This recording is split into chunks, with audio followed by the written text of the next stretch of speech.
நமஸ்காரம். 1000 நாமங்கள் 1000 கதைகள் 217வது திருநாமம் ஸ்ரக்விணே நமக. பாண்டிய நாட்டை சேர்ந்த சத்தியவிரத ராஜரிஷி ஒரு நாள் சந்தியாவந்தனம் செய்வதற்காக வைகை கரைக்கு சென்றார்.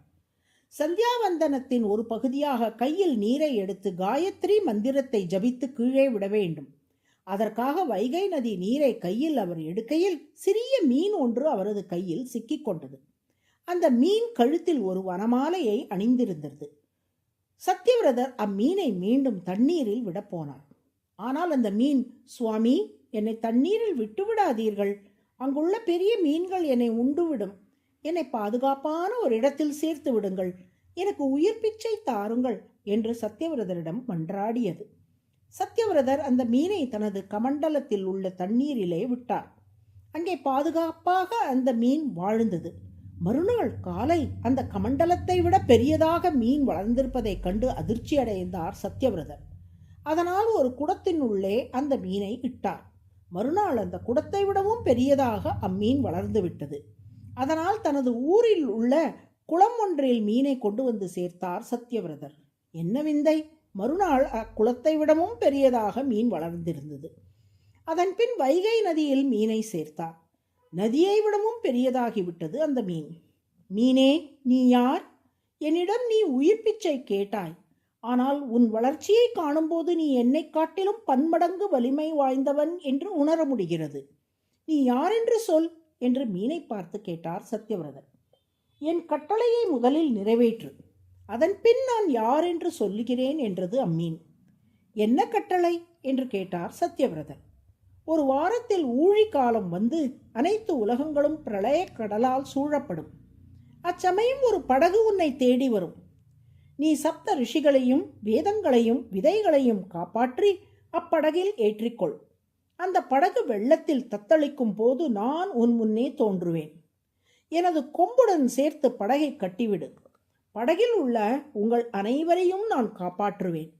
இக்கட்டளையை நீ நிறைவேற்றிய பின் நான் யார் என்பதை உனக்கு நானே உபதேசிக்கிறேன் என்று சொன்னது அந்த மீன்.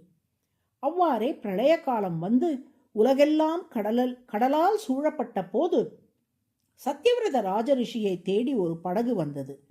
வேதங்களையும் விதைகளையும் சப்த ரிஷிகளையும் காத்து அப்படகில் ஏற்றிக்கொண்டார் சத்தியவிரதர்.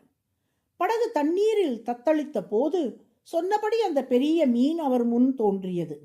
அந்த மீனின் கொம்போடு இணைத்து படகை கட்டினார் சத்தியவிரதர். நான் யார் என்று இப்போது புரிந்து கொண்டாயா என்று கேட்டது அந்த மீன்.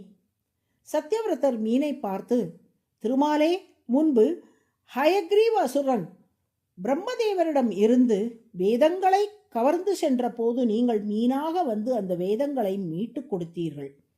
இப்பொழுது பிரளய கடலிலிருந்து வேதங்களையும் வேதம் வல்லார்களையும் காக்க வேண்டும் என்று மீனாக வந்துள்ளீர்கள். நீங்களே திருமாலின் மத்ஸ்யாவதாரம் என உணர்ந்து கொண்டேன் என்றார். எவ்வாறு என்னை அறிந்து கொண்டாய் என்று கேட்டார் மத்ஸ்யமூர்த்தி. உங்கள் கழுத்தில் அணிந்திருக்கும் வைஜெயந்தி மாலையை வைத்து நீங்களே திருமால் என அறிந்து கொண்டேன்.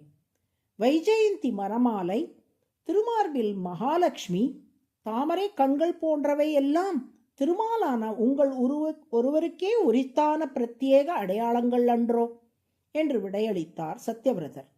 மேற்கொண்டு ஜீவாத்மா பரமாத்மா தத்துவங்களை எல்லாம் சத்தியவிரதருக்கு மத்ஸ்யமூர்த்தி உபதேசம் செய்தார்.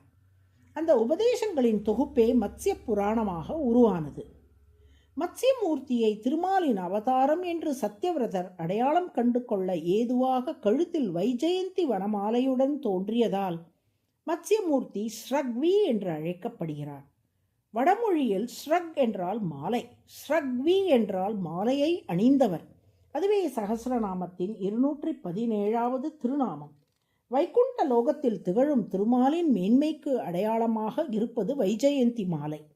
அவதார திசையிலும் தனது மேன்மைகள் குன்றாதபடி வைகுண்டநாதனுக்கு உரிய அனைத்து பெருமைகளோடும் அவர் அவதரிக்கிறார் என்பதை உணர்த்தவே மேன்மைக்கு அடையாளமான அம்மாலையுடன் தோன்றினார்.